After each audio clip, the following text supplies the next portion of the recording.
Hello YouTube. Here's a video showing a sledgehammer head that I found recently. It looks like it's received quite the workout over the years. The thing has been heavily used. It's got a very large opening here for the head. 2 inches, 1 3/4. There's a 16 right here.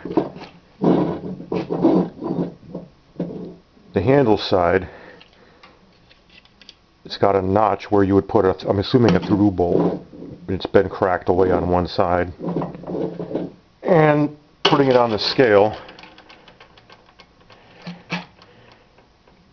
it's actually reading 17 pounds. So it's a little heavier than the 16 that's stamped on it.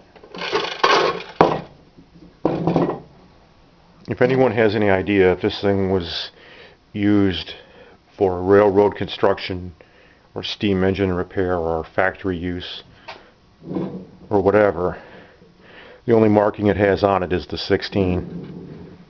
And this thing has been beat hard.